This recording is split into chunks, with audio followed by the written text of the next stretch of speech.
She's outspoken. She's not afraid to ask tough questions. She's not afraid to speak her mind. You've read her column. Maybe you're a fan on Facebook. No topic is off limits. Straight to the point. There's no chaser. You're now watching Straight Talk with Carla Zuill. Welcome to another edition of Straight Talk. I'm your host, Carla Zuill. And today in studio, we're going to be talking about Westgate Facility. In studio with us, we have Lieutenant Colonel Edward Lamb. Welcome, Mr. Lamb. How are you? I'm doing well, thank you, Ms. Zuill. Thanks for having me. It's a pleasure to have you here. Now, we wanted to talk today about Westgate, the myths, the reality. You're a very important man in the community. You're responsible for how many inmates? Well, at the moment, Westgate has 164 inmates. We can occupy 228 all up. One man, one cell. But right now, as of Friday, the population was 164 at Westgate. But you're also responsible for Coed facility Yes. as well as the female prison. Yes. So in total, how many people are in captivity? Well, 164 at Westgate. I'm also responsible for the prison farm, which is at Ferry Reach. And the count there was, as of Friday, was 70. And over at the Coed, we had 15 females and one trainee. So all up, we're talking about 250 inmates also. Now, is that a static number? Is that an average? Are you higher than usual, lower than usual?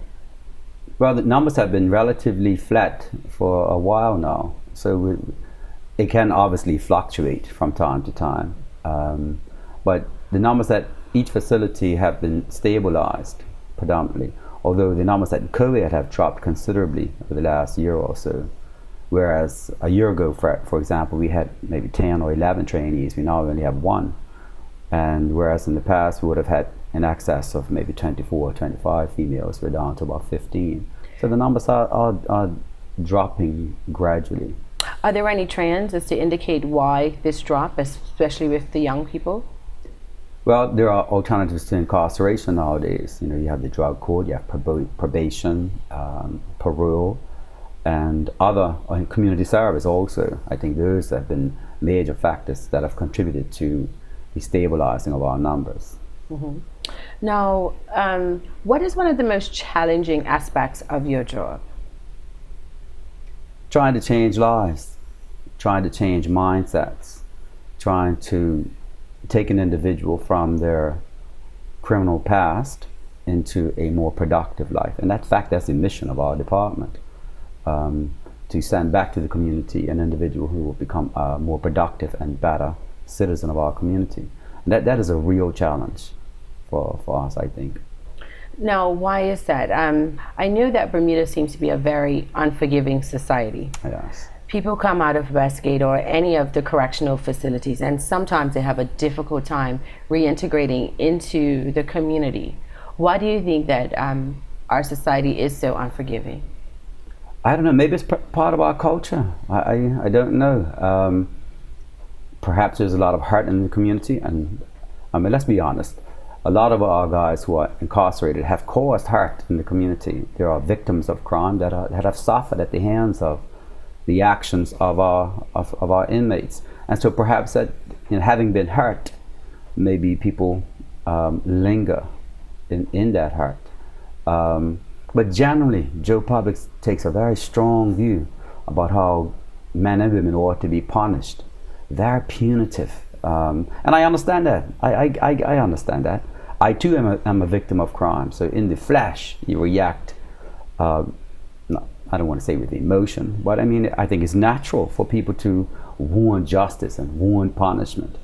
But that punishment has to be balanced with, some forgiveness, but also concerted efforts to change the mind, as I said earlier, the mindset of the offender, such that having committed his crime, having done his time, returning to society a better individual.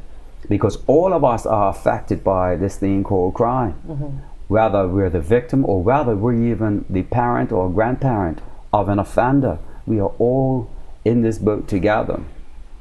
So I don't know why we're such a punitive community, but I'm aware that we are. But there has to be a balance between justice as well as rehabilitation. Some will be surprised to hear that coming from you as the commissioner of prisons. But let's talk about rehabilitation for a minute. I mean, we see it sometimes where any of your facilities seem like a revolving door for some people. Is it that the system is not doing enough to help them, or perhaps they're not receptive to what the system wants to do for them? Well, firstly, the revolving door is a myth. There is no revolving door. I talked very recently about the recidivism rate in Bermuda, whereas people assume that the recidivism rate is like 80%, and that is, the reality is that recidivism rates for the first year are 25%, and in the second year it goes to 34%, and that's comparative worldwide. And in fact, that is a testament to how well our programs are being run and delivered. And so in our course of locking people up, we have to be mindful that we have to be able to change lives as well, such that when they do return to the community, they are not going to reoffend.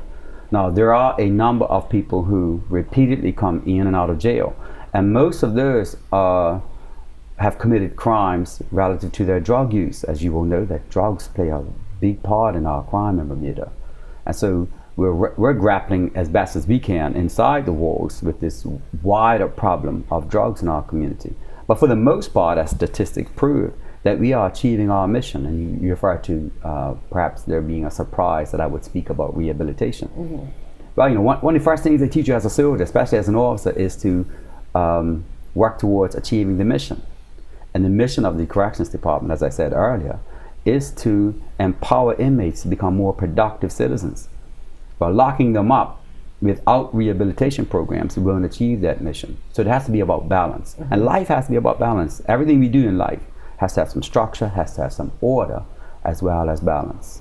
Now, you talked about drugs being quite prevalent amongst criminals, so it leads to a lot of the crime. But do you have any demographic as far as how many are undereducated, percentage-wise? Yeah, that's another very key point. Well, for example, in any given year, we graduate upward about 20 inmates, adults, in our GED program. And when you look at those stats, but that always bothers me, that it would take a grown man or woman to come to jail to get their GED, their high school equivalent of an education. And that's, in my opinion, that speaks to a wider problem in this community. That, again, let me put these things in perspective. Prisons in Bermuda is not the solution to our problems, our crime problems, nor our social problems. We can play our part, and we do. We go to great lengths to ensure that when a person comes into our care, they leave a better person. Mm-hmm. One of the tools they will need in order to function in the wider community is an education. So we are aware that there are a number of inmates who come into our care who are low functioning educationally. They are assessed on arrival to determine what levels they're functioning at. And then from that, we devise what we call a case plan. And in that case plan, if there are discrepancies or deficiencies in their educational achievements, we then quickly put them on our GED program, realizing that education is a very powerful tool. Mm-hmm. And one, our achieving our mission, and in their case, to better enable them to go out and get a job and to get full-time employment, as well as stabilizing their lives. And hopefully with a little bit of education to stay away from criminal behavior, other offenders, and in the wrong environments. So we try to increase their options for success. Okay. And we're just going to take a commercial break, but we'll be right back with Colonel Lamb.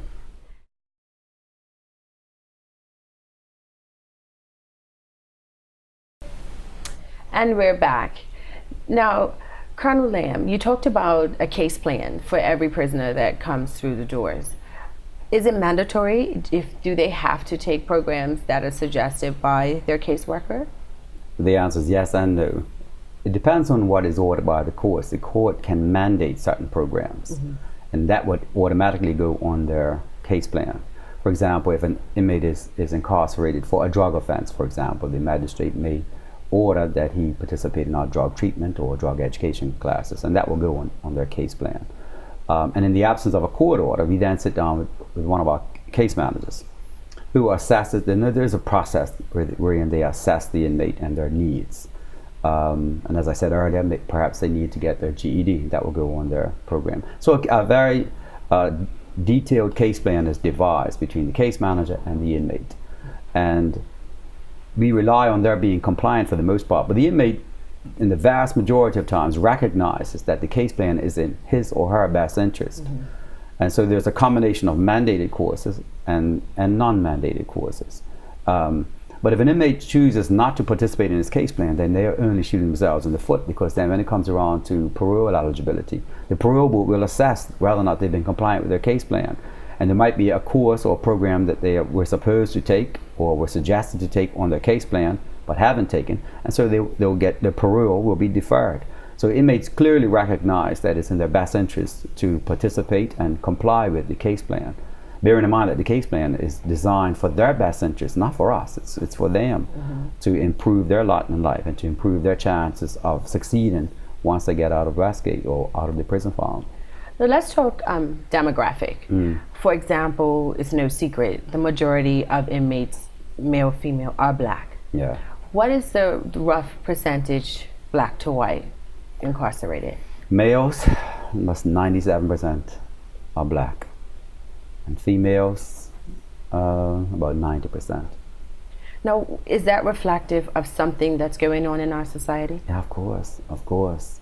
But I think that speaks to a wider problem, not just in our judicial system, but also in our educational system and in our social system in this country, the economic and social aspects of this country. And it's a sad reality, and one that it grieves me. I'm raising two young black men, and so I have to be very mindful as a father that I have to play my role to ensure that they are put on the right path. It speaks to a lot of issues that are afflicting us as a community, especially the black family, and issues that we have to grapple with. Now, you get everyone on the end of all of these issues, for example. So, to those who are listening, what would you say, if you could put a description on 3 or 2, what are the 2 major issues that are affecting our black men in this community as to why they may end up or have a higher possibility of ending up behind one of your gates? Now, you want the real answer now? Yeah. Well, you asked for two issues. One, not enough men in this country playing their role as fathers. Now, there are many men who do play their role, and I salute them, I commend them. But too often, there are too many children in this country being raised without the direct input, influence, and guidance of their fathers. And then secondly, not enough parents taking a concerted effort in the education of their children. Because at the end of the day, we have to analyze how many people are coming out of high school in Bermuda or not finishing high school, not getting a GED. And so they turn to other things, other methods of earning their keep, contributing to their family. So those are 2 things, the role of the fathers in this community and our education, and the role of parents in the education of their children, providing that structure, providing that discipline, and providing that training that will equip children to make the right choices in life. Now, for the last 5 years, we've been going through a recession. Have you seen where the recession has played a role in your population? I haven't, actually. There was a lot of talk and speculation that the recession would drive people to take matters into their own hands in the absence of full employment. Well, as our numbers indicate, other than a few odd cases, I haven't seen any significant increase in our population as a result of the recession. Now, that doesn't mean that I'm blind to what the potential is out there, but I haven't seen any impact of the recession. Now, has the face of the inmate changed? Are you seeing more younger people than before, or is there what's the average age of a male prisoner? The average age was actually about 26 years old. So we have a wide spectrum of ages, from 19-year-olds at Westgate right on up to 70-year-olds. And there's a spectrum of offenses. But in the last 5 years, I'd say, obviously a lot of younger men are coming into our care who are gang related. There's a high percentage of our inmates at Westgate who have gang affiliations. And so of our inmate population, about 50% of them are in the age range of between 19 and 27 or 28. And then that's another 25-30% are between, say, 25 and 40. Mm-hmm. And then it disperses right up to age 71, 72. I know you have a job to do, but how does it make you feel when you see this steady stream of young black men coming up or going down to one of your facilities? Well, again, it's symptomatic of our community. In any jurisdiction, anywhere in the world, you obviously will have crime, and you have to have a place to put criminals who are convicted of those crimes. You asked me, that's a personal question for me, and for me, I'm always disheartened to see a young man fall off the rails, but because I care deeply. I care about my country and I care about my people, and so I personally invest myself in achieving the mission of our department. And bearing in mind, we are running corrections facilities, not prisons. Now, what is the difference? Well, a prison, I'll tell you what, if they wanted me to run a prison, I'd run the best prison on this planet. And in a prison, you wouldn't have all these programs. You wouldn't have so much emphasis on rehabilitation. So the emphasis is on corrections. So that if somebody commits a crime against you and your family comes into our care, yes, we have a very strict, very disciplined regime. But against that backdrop, we have to give them the tools to come out so they don't reoffend, they don't come out and be a menace to society. So the emphasis is on corrections in a disciplined, structured, and orderly society and community within our walls, against or supplemented by rehabilitation programs. A prison, the emphasis would be on lock them up and throw away the key. Research has proven over and over and over again that approach does not work.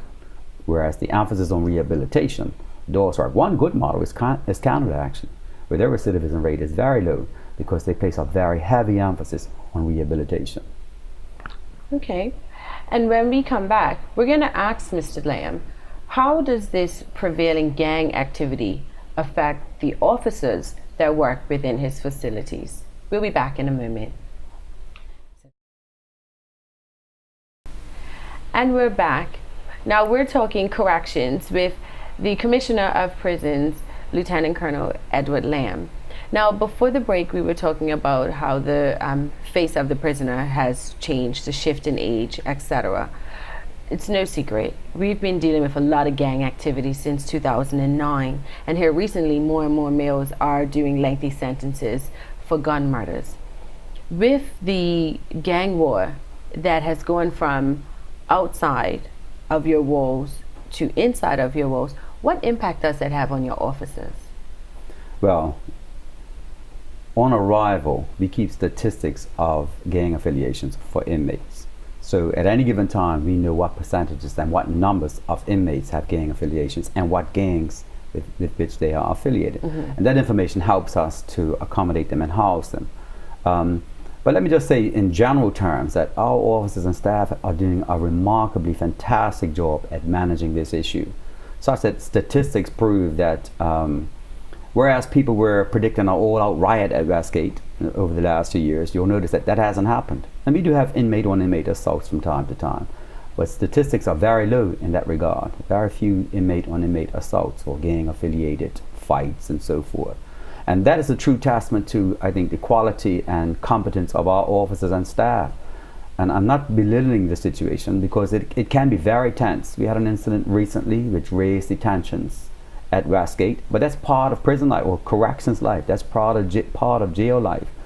And I think we do a fantastic job at managing the issue. And it is a real issue. It is a real problem, and has the potential to be quite perilous.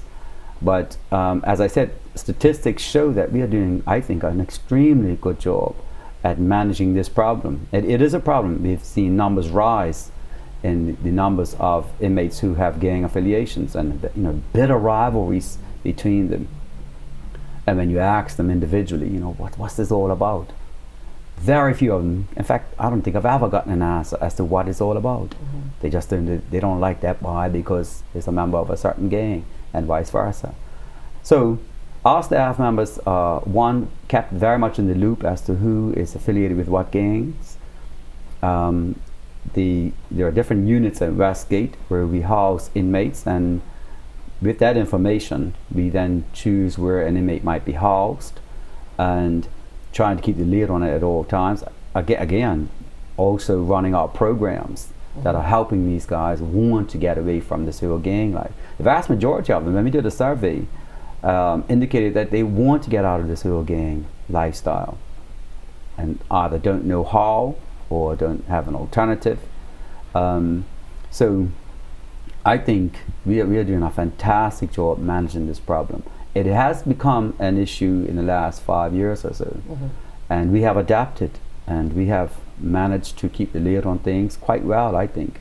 But it's a daily challenge where our staff have to be mindful of what is going on in the jail setting, who is where, and what gangs are housed where, how they move around the facility. And it's not an easy task, and one that, you know, can be quite stressful, but it's symptomatic of any jail anywhere you go.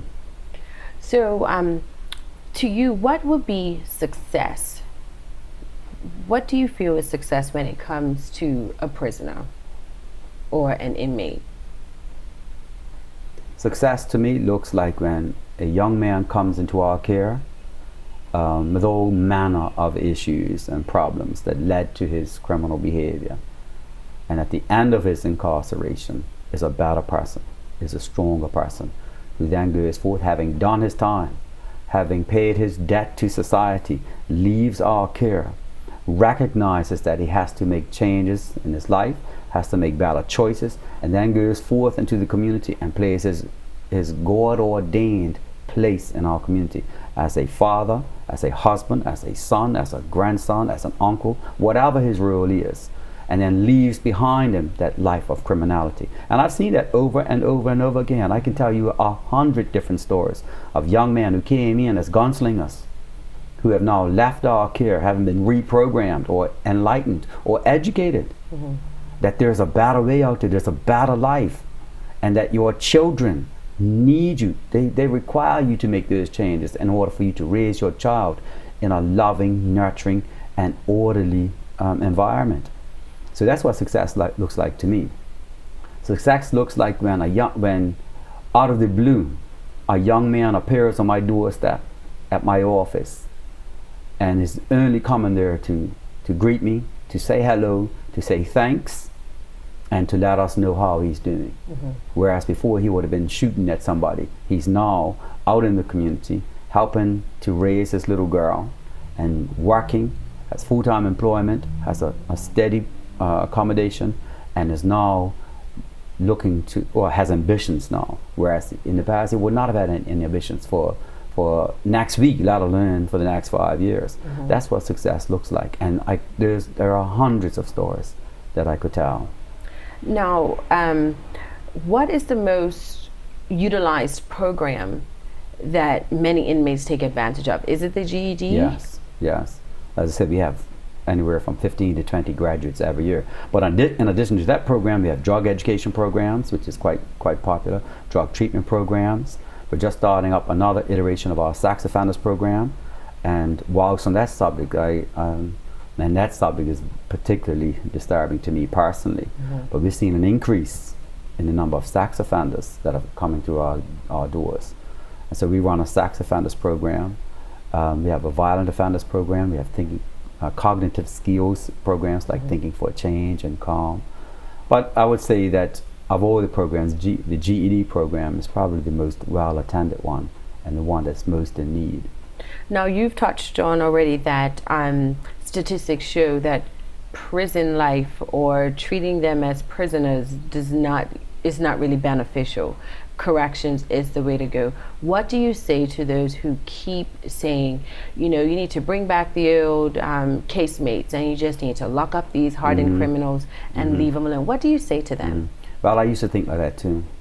until I educated myself, until I did some research, until I looked at other jurisdictions, and I visited many jails across England and across Canada before I even took over the role of commissioner, because I realized I had to get my mind wrapped around what jail, what corrections was all about. Research has proven that the emphasis on rehabilitation is what really cures this recidivism and reoffending. They need to educate themselves. And again, I could tell many stories of people whose philosophies have changed, from administering the cat o' nine tails, for example. You know, whip them, that'll fix them, until it's their son locked up, until it's their grandson locked up. And I've seen that story change many times, from whereas somebody wanted, lock them up, have given bread and water, until it's their son locked up, and then their whole perspective changes. And so I would encourage people to educate themselves. That let me be very clear that if somebody does a crime, I believe that they ought to do the time, no question, because being locked up is deprivation of liberty, and that in itself is a punishment. But in addition to that punishment, and which I support, like I said, if you do the crime, you do the time. But the responsibility is on us, that whilst they're in our care, we have to send back to mommy or granny or daddy a better individual, because we're investing a whole lot of money in looking after these young men, and in addition to that, making sure that they are well equipped when they return to take their rightful place in the community. So I would encourage Joe public to educate themselves that the old way of prisons does not work, and that again, research has proven it way back in the early 1900s. That and the tide started to change in the 1970s toward rehabilitation, and research after research, study after study has proven that rehabilitation is the way to go. And what would you say to those who will not be open to giving a former inmate a chance at a new life, a potential employer who, the minute that they see that a person has been locked up, they want nothing to do with them? What would you say to them? Well, I understand their apprehension. I understand that. I get it. I would encourage them to trust and give somebody a chance. But by the grace of God, any one of us could be locked up. Anybody. I could drive down the street right now and divert my attention and knock someone down, and I could wind up in jail. Anybody could wind up in jail. So just because somebody has a conviction does not write them off as a human being. So I would encourage them to give somebody a second chance, and of course have parameters as to hiring an ex-inmate. But again, I could tell hundreds and hundreds of stories of people who have given an ex-inmate a chance, and they've proven a very good investment. But let me also divert to our programs at the prison farms, which we haven't touched on. Part of our very thriving and successful programs at the prison farm includes work release. So where on any given day we have dozens of inmates who are out in the public working full-time jobs as part of our work release program. And so we work closely with employers and do that very thing, so give these guys a chance. And we have untold numerous stories of success where employers have become very reliant upon these inmates, who are grateful for a second chance and are doing extremely well as employees. In addition to work release, we have inmates out every day, not dressed as inmates coincidentally, who are cleaning our roads, cutting down trees, helping to pave our roads, and look like ordinary government employees when they're actually inmates working alongside government employees. And so they're giving back to the community because those departments agreed to give these guys a chance. So my message would be to recognize that they are ex-inmates or an ex-convict. But if we're going to allow people to get on with their lives, then we have to place a great deal of trust in those individuals to give them that opportunity.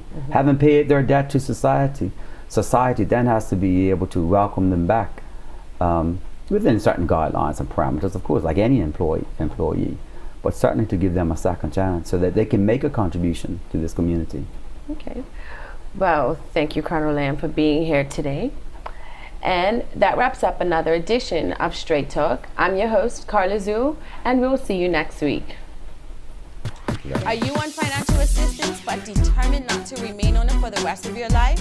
Then send us an email at talk@channel82.pm.